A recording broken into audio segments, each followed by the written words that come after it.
Good evening and welcome to our first virtual Ignite Sessions Masterclass. My name is Jabulisi Lengiba and I'll be your host this evening.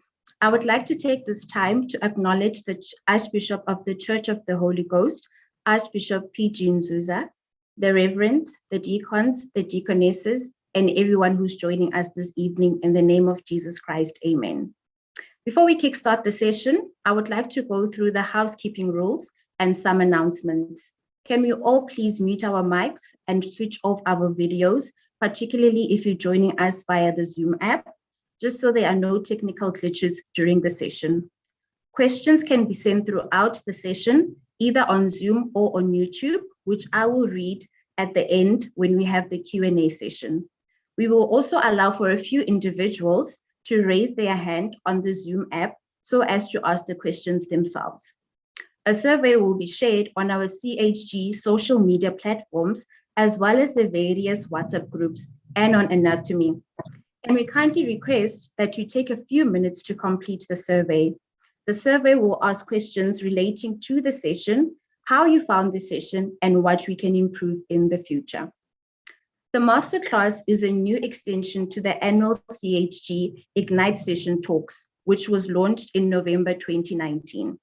The Masterclass will be 60 minutes and held throughout the year and facilitated by the different industry experts. The primary aim of these sessions is to support our youth by imparting them with hard and soft skills that are necessary for career advancement, getting a job, starting and growing a business. Our industry expert speaker this evening is Mr. Rali Mampeule.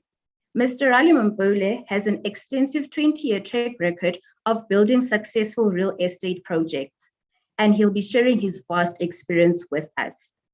Rali Mampeule is considered one of South Africa's top real estate entrepreneurs. He is the CEO and founder of South African Housing and Infrastructure Fund, a $1 billion fund. He is a member of the Forbes Real Estate Council and has over 15 years experience in the real estate industry. In 2005, he was awarded the Nedbank Young Lion Award, and in the same year, he created the Rali Mampeule Learnership Program.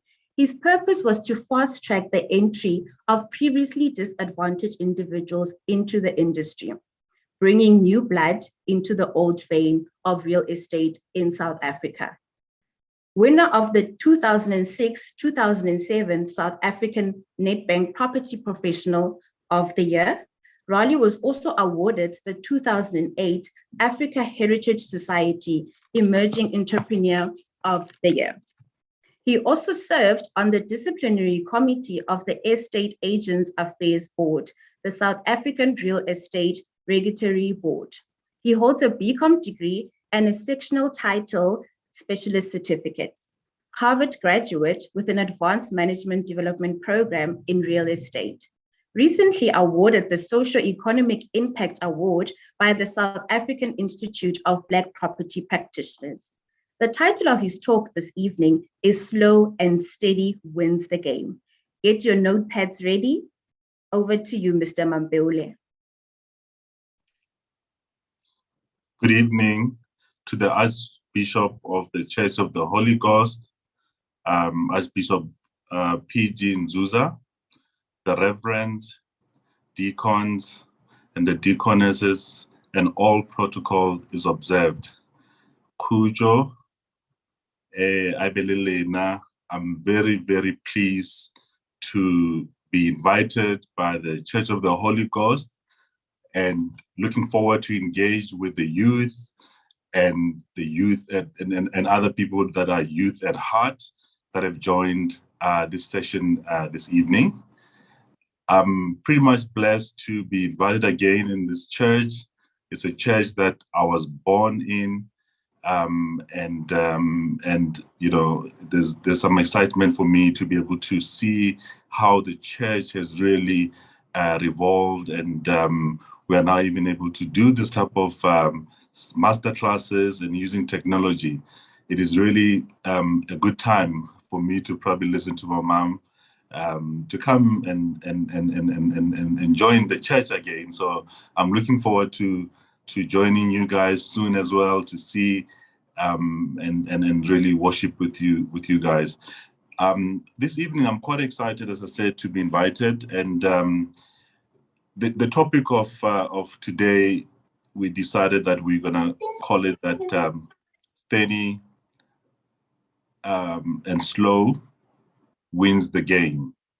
And essentially, this is a story where a lot of us, when we meet people that are our role models, or potentially people that we look up to, we always probably look at it when they're when they have their own little success. But it takes a very long time to get to where you may want to. And I think it's quite important in the world that we are living in now, where there's a lot of opportunities for entrepreneurs working in different spheres of sectors of business. You know, a lot of opportunity have arisen with the new government that is obviously now just under 30 years, where we have seen a lot of entrepreneurs coming up. But one of the challenges that we have is that there's been a bit of an impression that you can start today and tomorrow things start happening. The old saying will not stop, of saying that it takes time. Statiskati uguti, for you to be able to be successful. Of course, there are opportunities for people to come up with situations where you use new technologies and start up new companies, and that can blow up overnight. But the theme of that slow and steady still stays. It takes time for you to gain the skills, the knowledge that you may need for you to be able to operate in whatever business sector you are in. So obviously today's topic for us is mainly unpacking opportunities that may be available or that are available in the real estate space in South Africa and beyond shores. And I'm excited to just maybe to start by saying that I'm not going today, as you know, this is really a historical moment, as I'm told that this is the first masterclasses that you'll be having for years to come. And I'm quite blessed to be one of the first speakers in this masterclass. What I wanted to say is that there's a lot of opportunities. I used to say a slogan that says that Black people are sitting on billions of rands.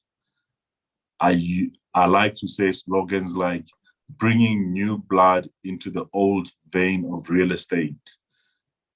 I have a slogan also that I use that says, you do not need money to make money in real estate. And all the time, people will always want to know, this sounds very controversial. How do you do that? And that's what we're going to be unpacking today. But we're also going to be unpacking the opportunities that are available in the real estate space, as indicated, that bringing new blood into the old vein of real estate.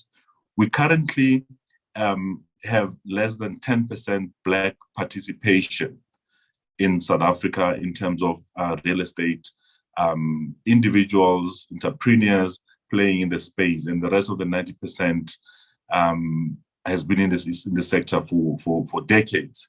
So we are looking for new blood in this real estate sector to increase from 10% and turn the graph around. So I'm pleased that we have this platform today where we may be able to convince some of the people that may have an appetite to join the real estate space. And the other part where I say that Black people are still sitting on billions of rand, I actually refer this to the fact that we have, if you look at our township being Tembisa, Soweto, Guguletu, Mlazi, and any other big townships and small townships, we have opportunities where we have an opportunity where you are able to find that our old parents have received a lot of, they've received properties before that were given. There are different opportunities where you find that there is a grandmother that is staying in Soweto. She received the old typical 4-room house that she's staying in, and you find that that property today at 2021 is probably bond-free, meaning that there's no finance on the property. And you have maybe a grandchild who stays in that house, and maybe they're working somewhere as a manager at Woolworths or somewhere else as a teacher. There stands an opportunity for those individuals to go back and look at an option of refinancing the same property, to be able to say, just to give an example, you find that the evaluation of that specific property at this point in time may be sitting at about 500,000 as an example, or even more. You are then able to go and say, with the salary that I'm earning from Woolworths, I'm going to refinance my grandparents' house. And the capital that I get will then be able to use it to look at other opportunities, either by starting other businesses or reinvesting in real estate. So essentially, that is a saying that I'm saying that us as Black people are sitting on billions of rands. So if you look at Soweto alone, it's probably about under 30% financed, meaning that 70% of the houses are bond-free. Now, that is an exciting thing from the one side, but on the other side is that most of us have learned the basics of saying that there's what we call good debt and bad debt. So a home loan or refinancing a home loan is not necessarily a bad debt. It's actually a good debt to refinance a home for you to create opportunities that can be able to service the same property finance, simply because you've managed to take out an equity from that specific property, and you are then able to look at other opportunities, and we'll unpack those type of opportunities that you can get in, which then also involves a big industry that we call the backroom dwellers as well. So I just want to indicate to everybody that the session today, I had recommended, and I think the organizing team, the fantastic organizing team, sort of graced me and allowed me that we can approach it in this manner, where I just feel at 7 o'clock in the evening, most people are probably coming back from work, or they've been in team meetings, and then we may be able to, some people be having some fatigue, Zoom and team fatigue. So I just thought it would be great that we have a session where we can engage with each other, where we can also be able to have opportunities for questions and discussions. Of course, obviously, following the protocol of making sure that we raise the hand and we are able to be in an opportunity where we can be able to control at least the sound at the back so that it's not too loud. But I just want to say that obviously the moderator will help me, because I do see that there are one or two people that have raised their hand. But at any time, the moderator can be able to let me know if we need to talk about that now.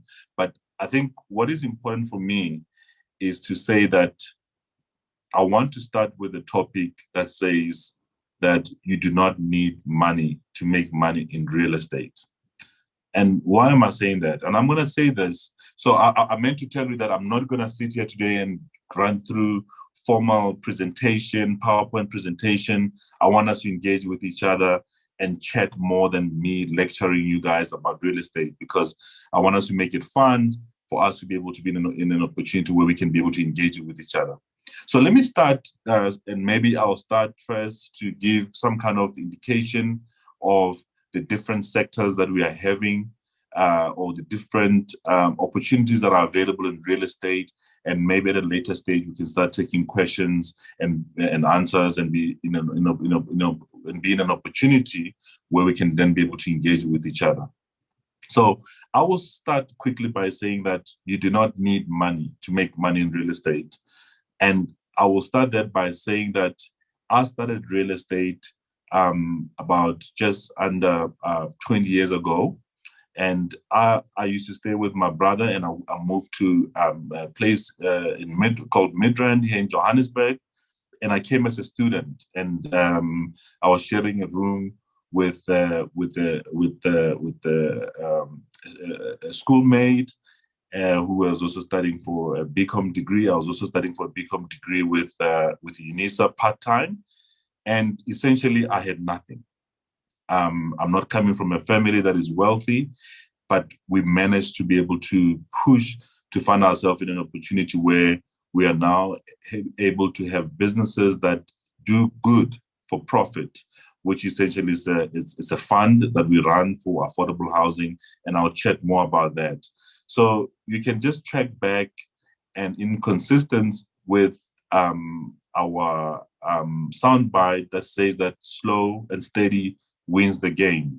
So the story started 20 years ago, where I started working on the street and selling Biravos rolls. I saw an opportunity where there was a lot of traffic, and essentially I used what we call angels money. This is money that you can ask from friends, family, and people that believe in you. And at that time was really little money to buy a braai stand and some Biravos to be able to sell on the side of the road.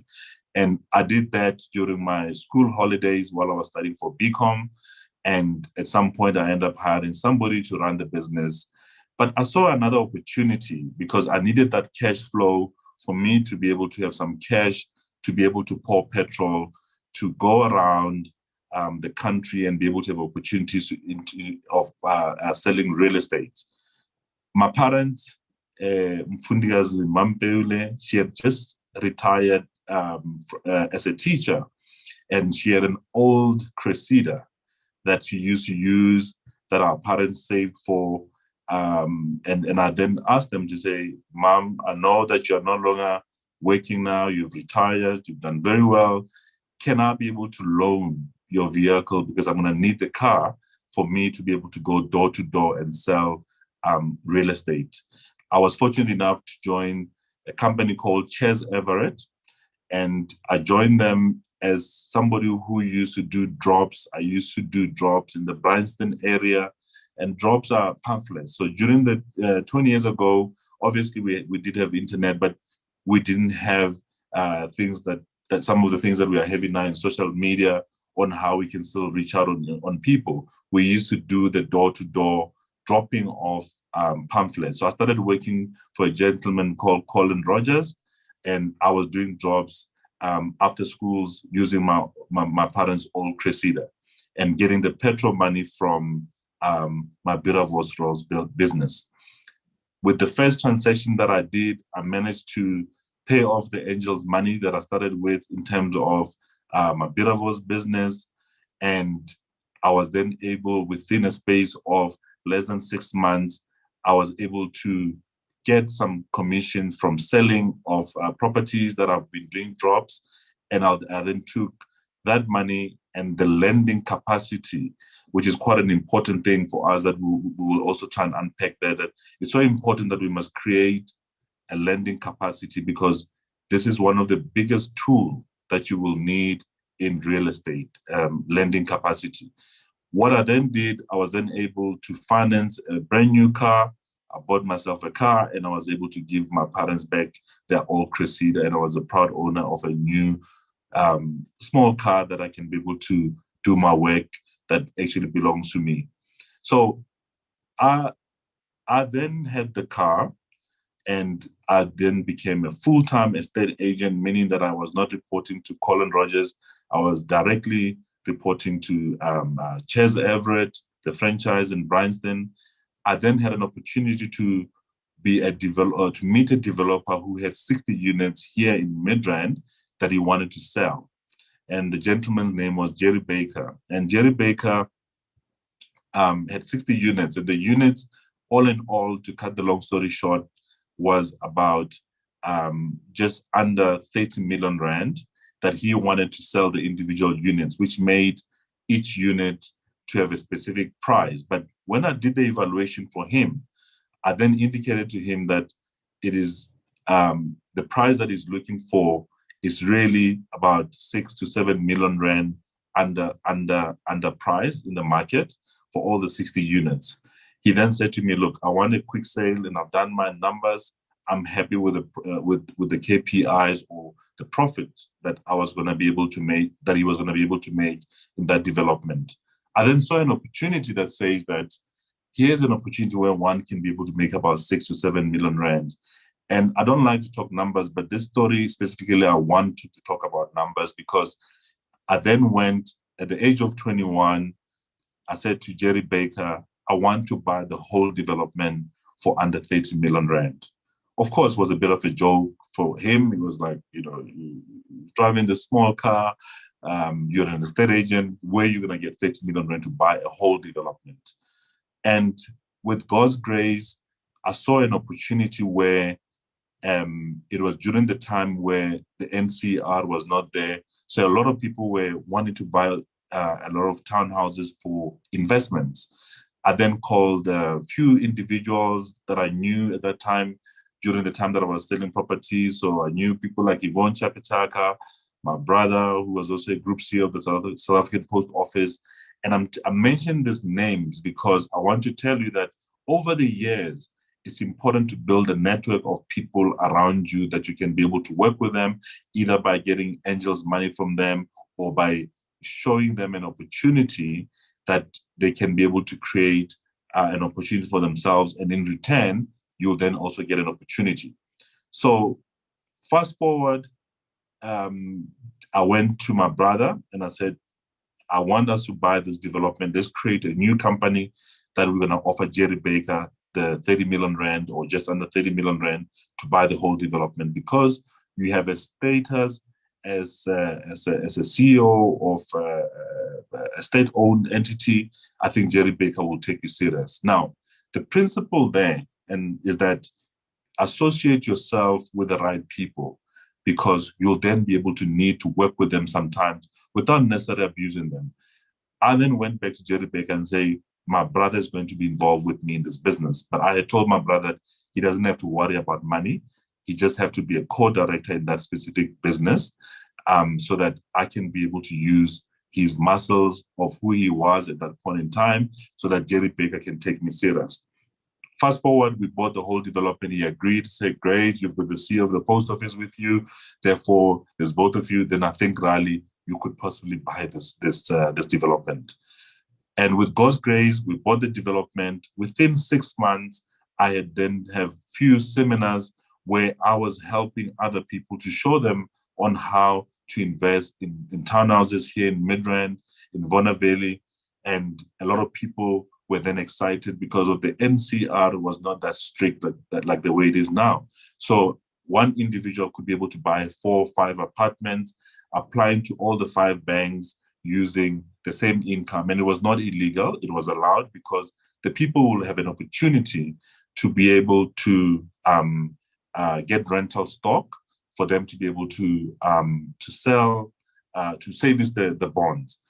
And we, in a space of 90 days, I was able to sell to the tune of that under 30 million rand. I was then able to use the different, so I asked Jerry Baker to give us 90 days for us to deliver the guarantees for the 30 million rand. And it was an amazing opportunity and my first big opportunity. With the different empowering of individuals, they then managed to buy their own townhouses and they had their own portfolios of 4 to 5 townhouses, and we got them tenants, and they were buying into a new development that will take a year to 18 months to finish. And they had growth on some of the townhouses that they had bought. But the moral of the story is that we used the different individual sales to create a guarantee, one guarantee for 30 million rand to give to Jerry Baker. And there was an opportunity for us to make a profit of just more than 6 million rand. So at the age of 21, I did that type of a transaction without me having any money, but just using the network and empowering other people to be able to become property investors led me to have an opportunity to be able to make just over 6 million rand profit on the transaction of the 30 million rand without me having to use my own money. But I've empowered other people. So it's not some kind of a scheme that you're robbing people or you're becoming too creative. And again, it took time to deal with that. And I was then blessed with that opportunity. I was able to be in a position where I now have some capital to be able to buy franchise. I bought about just under 3 franchises from different areas, and I was now moved from being an assistant estate agent into becoming a full agent, and now owning a real estate franchise that brought a lot of other opportunities for me. And I started buying some of the land around the area and in different areas, which were still agricultural pieces of land. And later, fast forward 20 years later, some of the lands that were part of the fund that we are now running, and the values had then gone to really good numbers. So I'll cut the story there, but the bottom and the essence of it is to just tell you that you do not need money to make money. You can still be able to find ways of creating opportunities for yourself. And that's where the whole game has started. Now, let me go back because I've addressed that issue of how the fact that you may not necessarily need money to make money in real estate. I've established that story, and we can unpack if there's questions on it later in the session. And maybe I then quickly would like to move into the concept of saying, what are the opportunities there for you? What's in for you today in 2021? Now, the real estate sector has an opportunity where you can either become an estate agent, where you can be able to go and sell houses and earn commission.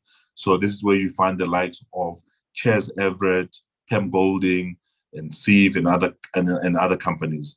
That is a sector that every year is able to earn about 16 billion rand on commission. So you can be able to play in that space as an estate agent and grow in the ranks like I sort of did if you want to continue in that space.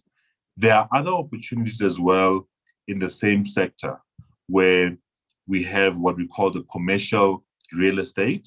This is where you can then be able to be involved in offices and industrial properties and become an investor in that space as well. We also have now what we call proptech now in 2021.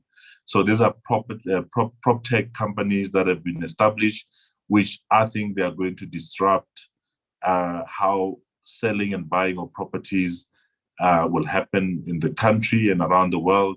And some of those companies are there already that are going to be challenging the likes of Ches Everett and Pam Golding.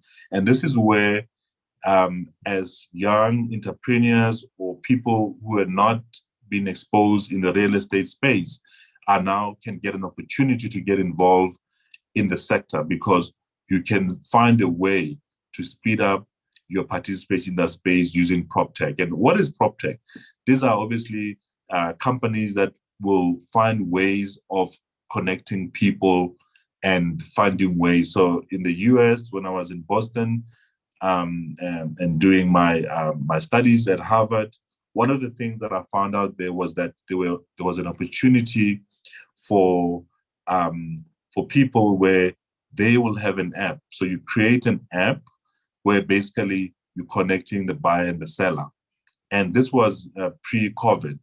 But the company that was doing that was that they then will have a portal where they are able to connect sellers to the buyers. And they will even go as far as having ways where you log in into a website, you get to see the property that you might want to see. You then press a button. You are then able to be given those details of the property that you want. You then log in with your credentials. You are then able to get a code to go and have a look at a property that you want to have in places like in some estates or being a townhouse, where that company then puts a code mechanism on the door where you then use a code. And once you use that code, they're then able to see who has gone into that specific property, and that they can then view the property at a specific time when the sellers are not there. And it's quite easy for them to be able to trace if there's any security threats, because you have logged in with IDs and they can be able to trace that. But you are then able to go and have a look at the property without a broker. When you're done, you close the door. The system tells them that you are finished. When you get home, if you really like the property, you press the button that I like the property, I want to buy. They then immediately send you an OTP, and you complete everything online. You apply for the bond online. They start doing the whole transferring of property from online, and you end up with the property without actually having to meet an estate agent. So those type of opportunities are not here yet. And I think young people from the church and the people that are also young at heart at church that may want to look at that space called proptech. It's a space that I'm seeing it disrupting the current Pim Golding and the Ches Everett model. And I think our young people should be able to use that as part of us bringing new blood into the old vein of real estate in a way that you could be able to disrupt the companies that have been there for a long time. So those are some of the opportunities that are available.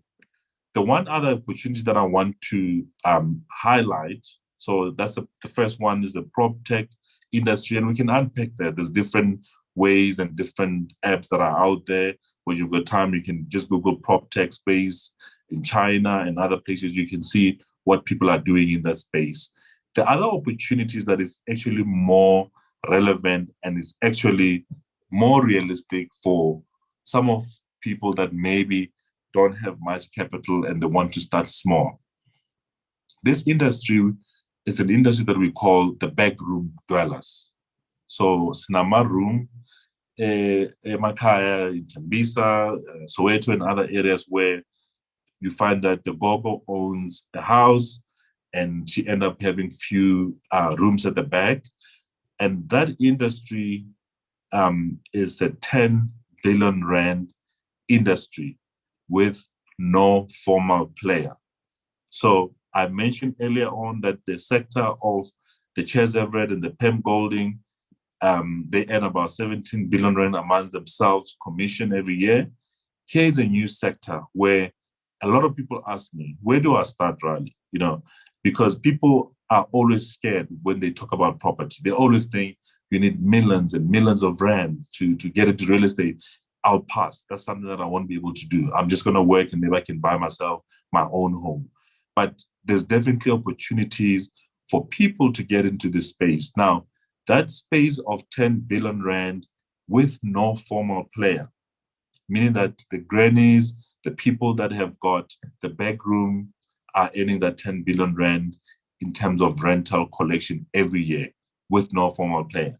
Now, we are seeing proptech coming into that space. And sadly, that opportunity is still being taken by the same minority that have been playing in the space for a while.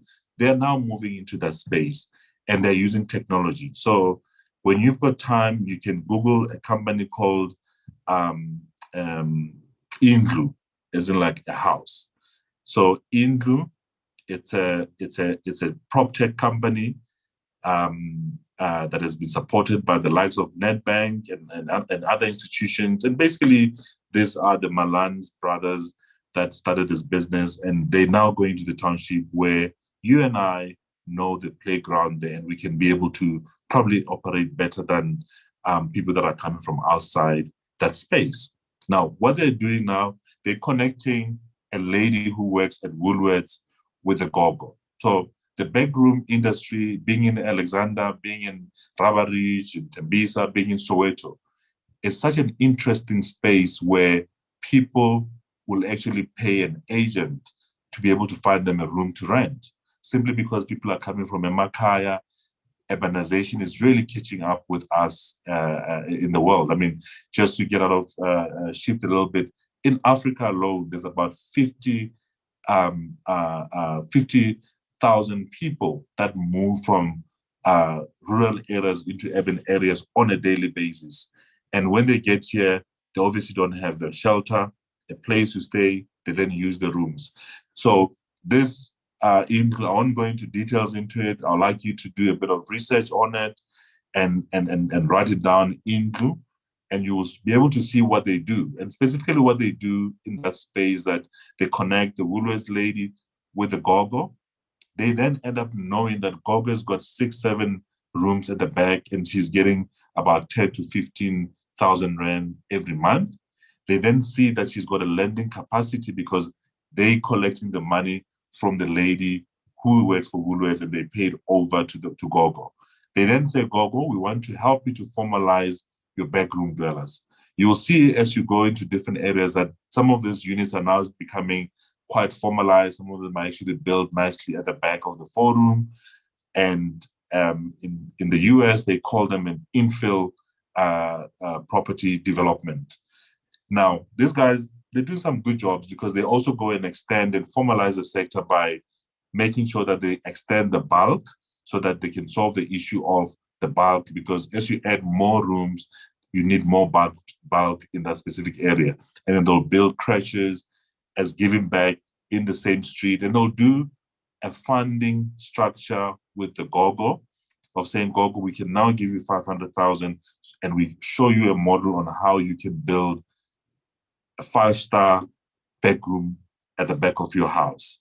And we will do a sharing mechanism where we will give you 10%, and after 5 years, the IRR, which is the return on investment, is so huge that this guy's backgrounds they're coming from a shopping center background where they build shopping centers in the townships.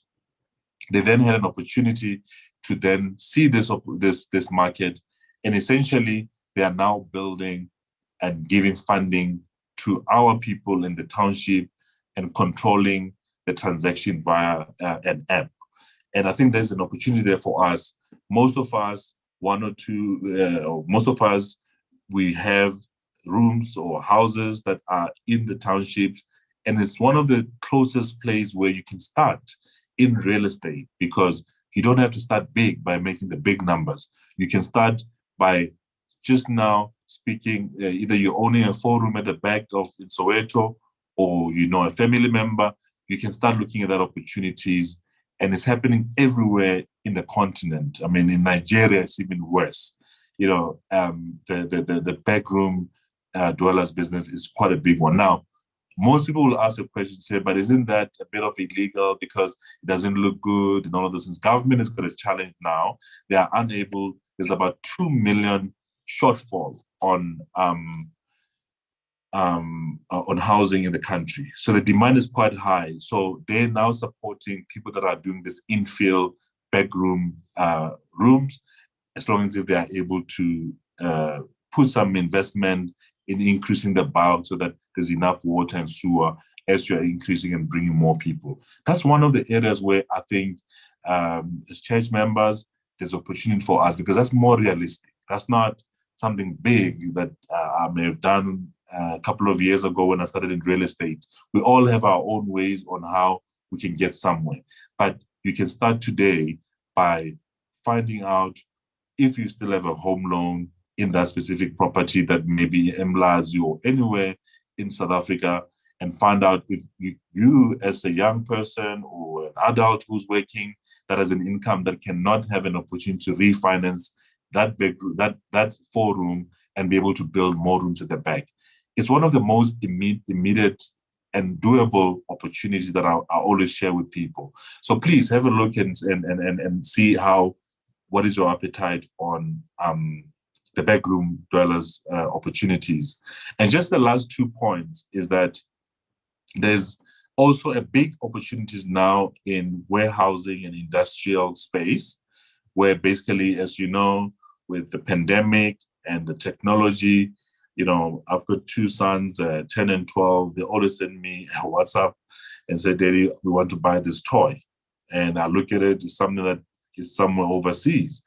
My kids are no longer saying, Daddy, let's go on Saturday and go buy toys at the mall.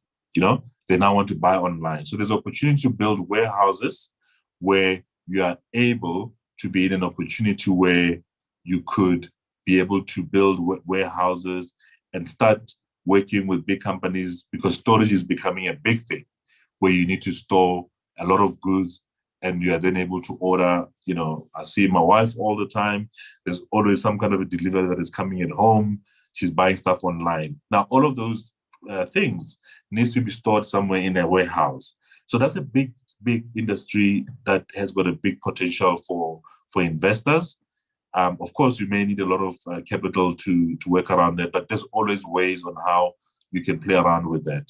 And the other thing is that is also becoming a trend in the real estate space is the opportunity for data centers. So we all communicate now with teams, and most people are working from home. You know, I've been speaking to my bank today, and the lady, she's working from home. The child was crying, and I could understand, and I was quite patient with her. But she's sitting at home and actually working on data, and she can be able to move funds for me while she's at home. So one of the things that's going to happen is that there's a new trend of building data centers. So just like you've got warehouses to keep the toys for the kids or the nice shoes that my wife may be ordering, there's also an opportunity to store data.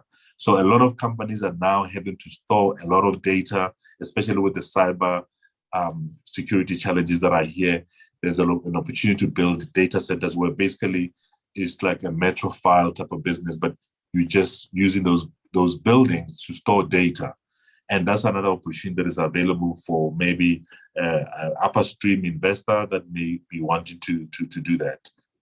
I want to then say, moderator, I'm happy that maybe at this point in time, we can sort of have a bit of chat and hear what some of the people are thinking and see where we can sort of talk more on this and start engaging, and we can be able to see if we still have time. I can continue more to talk about some of the opportunities that are available there. But in closing on my side, really, guys, to say it is doable. You do not need money to make money in real estate, and that we are in an industry that we have only 10% Black participation, and we want you to join the sector, and we can be able to own our own properties. Thank you very much. Thank you so much, Mr. Rali. That was a very interesting talk, and I hope we've all taken note. And one thing for sure is that I'm getting up from the billions that I'm sitting on, and I hope I'm not the only one. So to all our participants, please keep your questions coming. If you would personally like to ask a question to Mr. Rali and you are joining us on our Zoom app, please raise your hand. I do, however, have a question. It's more of a two-part question. I think it relates more to the first part of your talk. So the question reads as follows. For a school leaver outside of LinkedIn, how does one go about building the right network, as everything these days is about who you know and not necessarily what you know? So that's the first part of the question. The second part of the question is, how do you get industry heavyweights to take you seriously?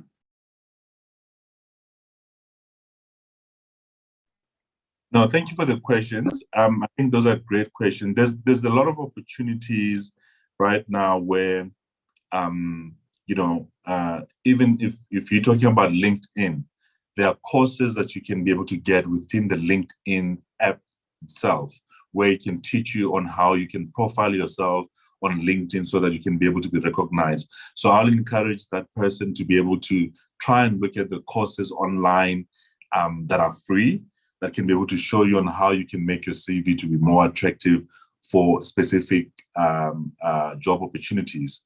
I've seen people posting and becoming creative and saying, I'm a wife, we're young, we're married, and I've got 2 degrees, and I've actually decided that I'm going to be working in cleaning at our local clinic and as a volunteer, and I've got 2 degrees. As you know, we've got over 65% unemployment right now in the country. And the lady posted that to say that she's been volunteering at that clinic, cleaning, and now she's looking for opportunities. She had more than 3,000 people liking the fact that she was volunteering at a clinic and cleaning. And she then had an opportunity to be able to get a job. Somebody then scouted her and found out about the qualification that she's got, and then she then managed to get a job. So there's some ways and creative ways on how you can get somewhere, and it's always good to start by volunteering and starting from the bottom up. And now that lady, she now has a place, a job.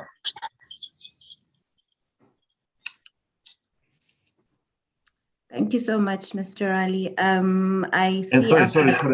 And I think that also speaks to the networking. So the networking, and about the second question, the networking and about it's about who you know. It's true, but what's interesting these days is that you can know people online. I've seen some people at church when I came to visit a church, maybe with May 9, and I see them on LinkedIn.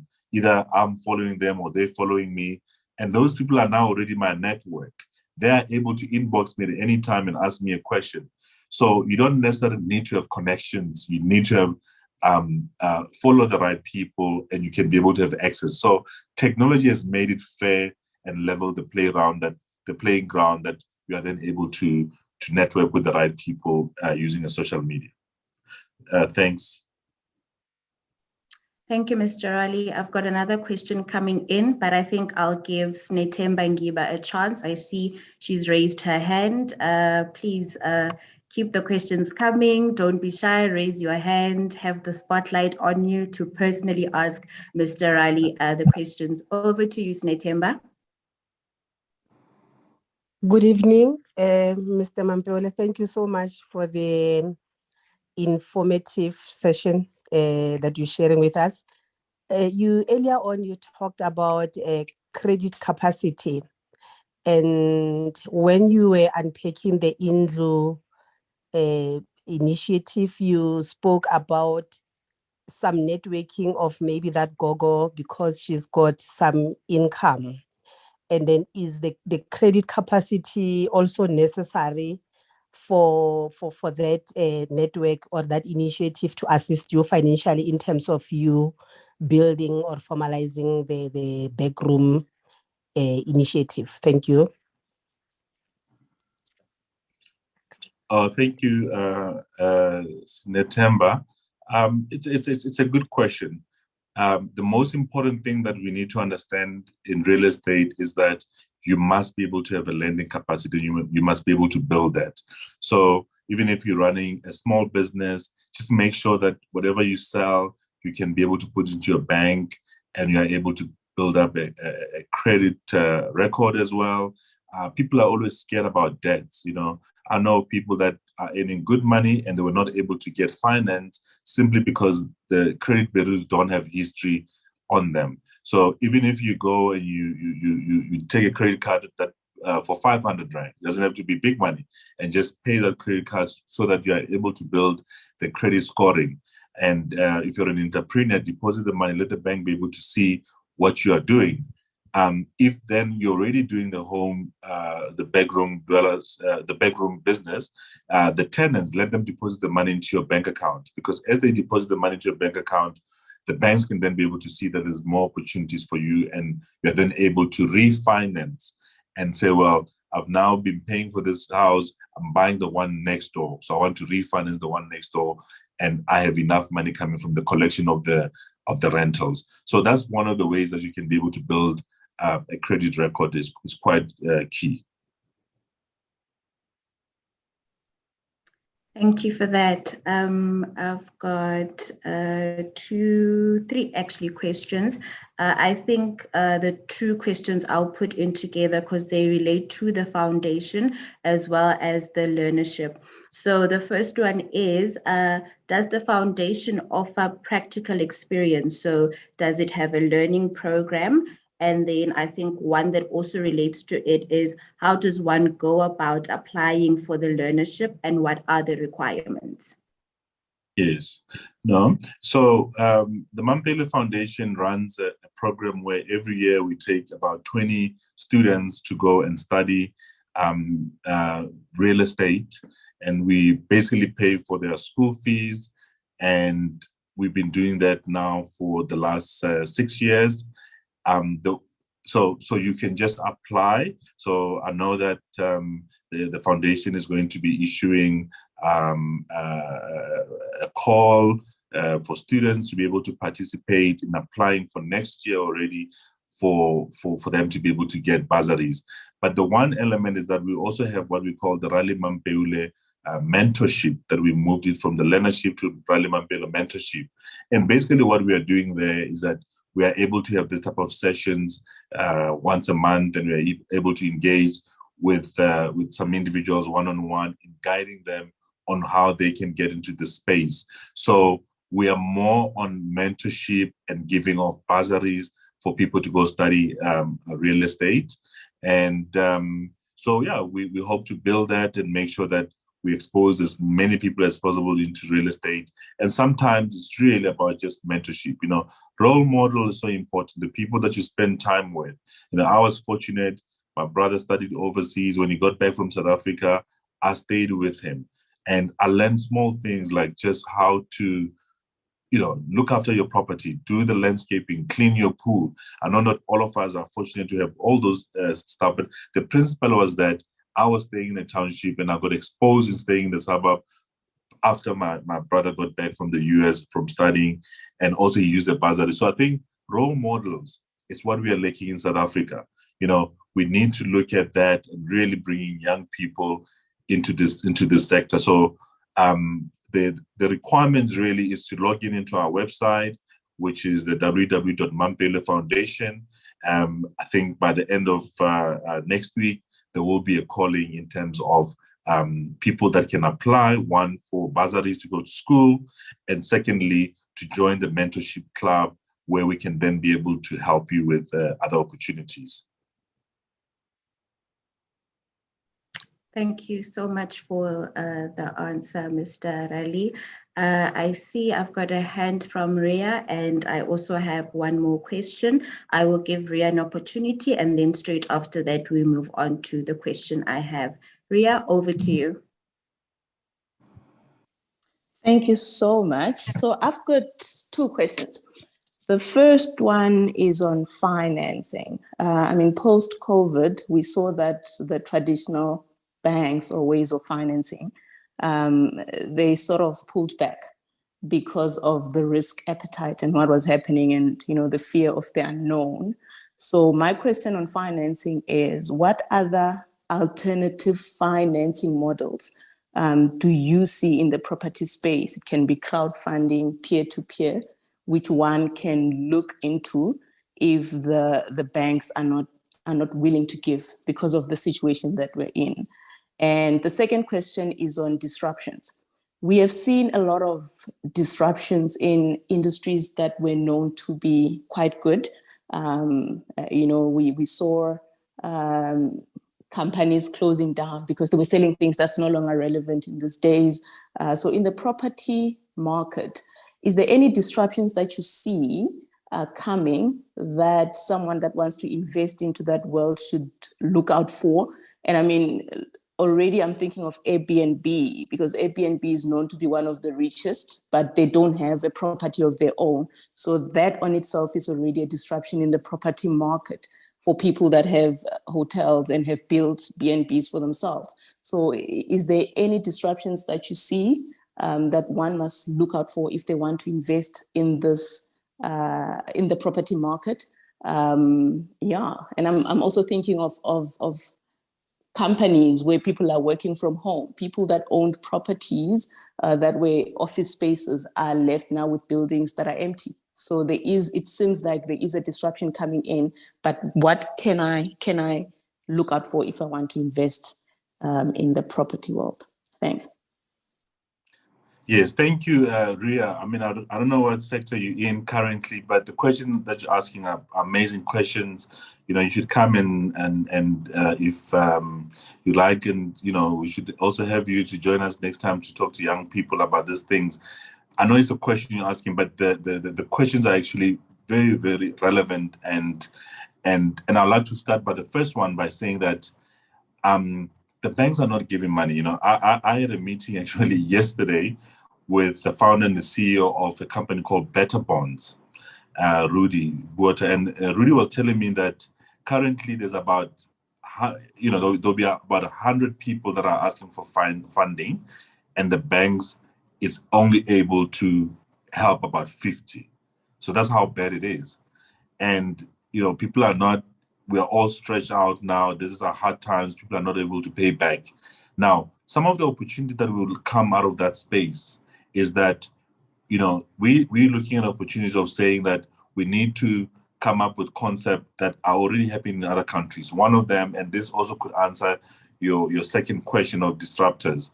One is that we're looking at opportunities where we want people to start buying land on installments. So people are not getting finance. So we as the fund, we own a lot of hectares of land, and we are saying that we want to go to the market and with a program that is called Housing Access Program. And essentially, when you have money, you can then come and say, I want to buy this stand and it's costing 200,000, but I want to buy over a period of time using installments. And you are then able to start buying that property, and you can pay it over a period of time, just like how we used to do the old laboring of clothes and furniture, But that also is talking to what we call incremental housing, Ria. And incremental housing in South Africa and in the world, especially in the Asia and the continent, and here in South Africa, it's a very, very big model where you need to have opportunities to create a financial product that can speak to our people. So the current banks are doing traditional home loans, and we're saying, let's look at options of rent to buy. If you look at Jay-Z and I think it was Will Smith, have just now invested in a big business where it's called rent to buy. So they've seen that people are not having money, or the banks are not giving them the money to get a home loan. They then say, we'll work with you, Ria, to stay in this house for 5 years, and we'll collect the rent from you. And once either you've cleaned yourself or you are ready to be able to do to buy, you can buy the same house. So there's opportunities where you can invest in companies that are doing rent to buy. And also the incremental building is coming back to our country, where our parents will move to Johannesburg and build a house, a kaya in Limpopo, and they'll build it over 8-10 years. This is where it's going. So we are busy now doing partnership with Cash Build, where we'll give people an opportunity to buy land and pay it over installment instead of giving credit. Therefore, you don't have to go through the NCR. And on top of that, you can then be able to partner. We're partnering with Built It, where you can be able to go and buy material over a period of time and build your home like how we used to do. So it's important as young people and new guys coming into the sector to be creative enough to create products that are talking to our people, because the current products in our countries are not talking to the majority of the people. So, so again, in terms of investment, Ria, I mean, of disruptors, really, again, it's in the proptech space and what we call fintech space, which is what I've just explained now in dealing with giving people an opportunity to buy stuff using installment. So fintech in real estate and proptech in real estate are opportunities that are there. And obviously there's issues now of Bitcoin. I know somebody who's done a property Bitcoin now. There's an opportunity there where people are then be able to do the stock fail by formalizing it. So so proptech, Ria, is the answer, and they're out there. You know, maybe if you just Google proptech opportunities in Africa, they are there, and you know, there are specific ones that you can look at investing in them already. Thank you so much, Ria, for that question. And thank you to Mr. Rali as well. I'm looking at the time, and I think we only have a bit of time for just one more question. So the question reads as follows. For people starting out in property investing, is it best to buy it in your own name, company, or in a trust?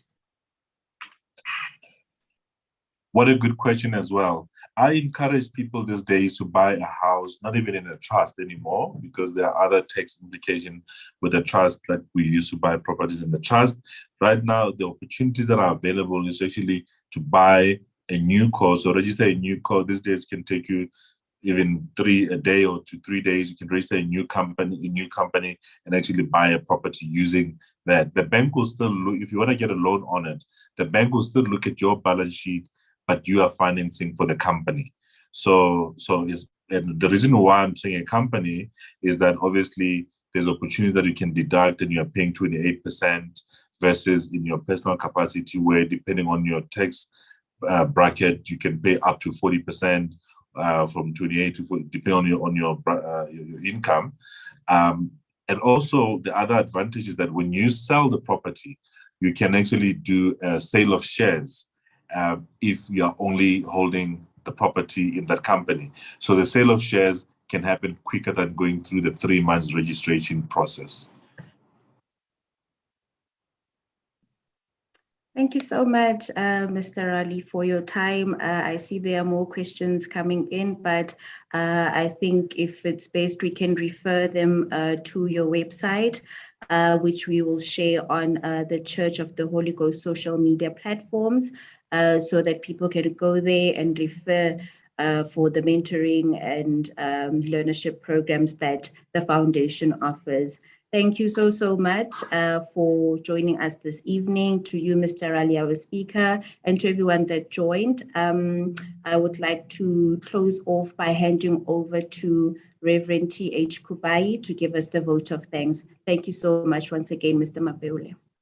Thank you.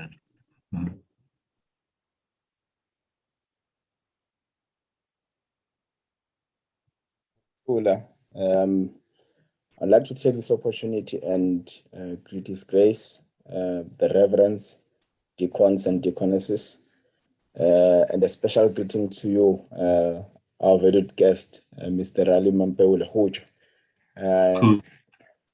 Really great to have you this evening.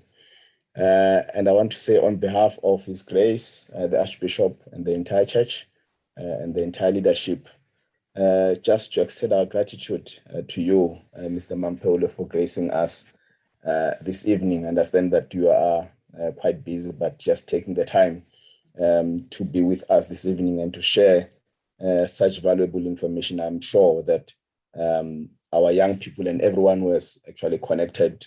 I also was checking on our YouTube channel. Quite a number of people have connected. Quite keen to hear from you this evening. So yeah, just taking the time to say thank you for taking the time and really sharing and being generous in sharing a lot of information that you've shared this evening. And yeah, looking forward to seeing you very soon at church. Yes. Yes. I think I also want to also then extend a word of thanks to our lovely host, Ms. Ntabiseng Giba. You've been such a wonderful host leading this session this evening. Thank you so much. And also to our organizing team committee that have really put this session, our inaugural masterclass session. Thank you so much. I know that it has been quite a journey getting to this point.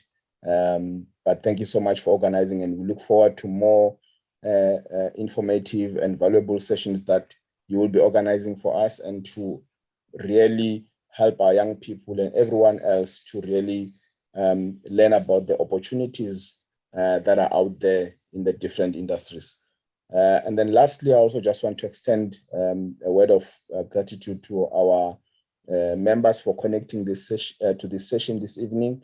And engaging in quite very good questions that you've been asking.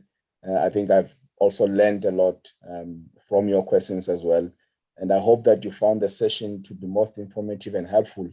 And we hope that as we continue and plan more sessions, you will then connect more, because the idea is that we'll keep on having these sessions to ensure that as we are dealing with unemployment, we are dealing with